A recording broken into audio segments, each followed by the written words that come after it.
Demander le compte, le nombre de locks sur la tête d'une personne, il suffit de poser la question aux gens du nombre de locks qu'ils ont sur leur tête. Surtout, cette question posée à des personnes qui ont des micro-locks, c'est indécent. Le nombre potentiellement de micro-locks que j'ai sur ma tête, vous croyez que je vais m'asseoir pour compter ça alors que j'ai une vie à mener et j'ai un enfant à gérer? C'est pas possible en fait. Et en vrai, j'en veux pas aux gens de poser ce genre de questions parce que je me rappelle quand j'ai commencé à faire mes locks, en tout cas le premier set, je me suis posé la question. Dès que je voyais une tête locksée là qui me plaisait, j'étais en mode allez voir comment je cherchais l'information pour savoir le nombre de locks. Et le problème avec ça, c'est que en fait, il y a tellement de paramètres qui font que vos locks ne ressembleront clairement pas aux locks d'autres personnes.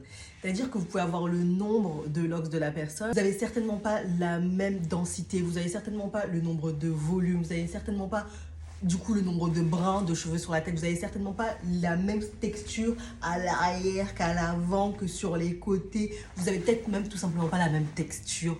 Donc demandez le compte, le nombre de locks sur la tête d'une personne. Je comprends d'où vient l'idée, mais est-ce que c'est pertinent? Est-ce que ça va vous aider à faire votre choix? Est-ce que ça va vous aider à... Non, non, vraiment, faites vos locks en pleine conscience. Faites vos locks en vous posant les questions de est-ce que c'est quelque chose qui est fait pour moi? Quel type de reprise vaudrait mieux que je fasse? Quel investissement je suis prêt à mettre dans mes locks? Quand je parle d'investissement, je parle de temps, mais aussi d'argent, parce que c'est un investissement. Enfin, c'est ce genre de questions que vous devriez poser, mais pas le nombre de locks qu'un tel ou un tel a sur sa tête.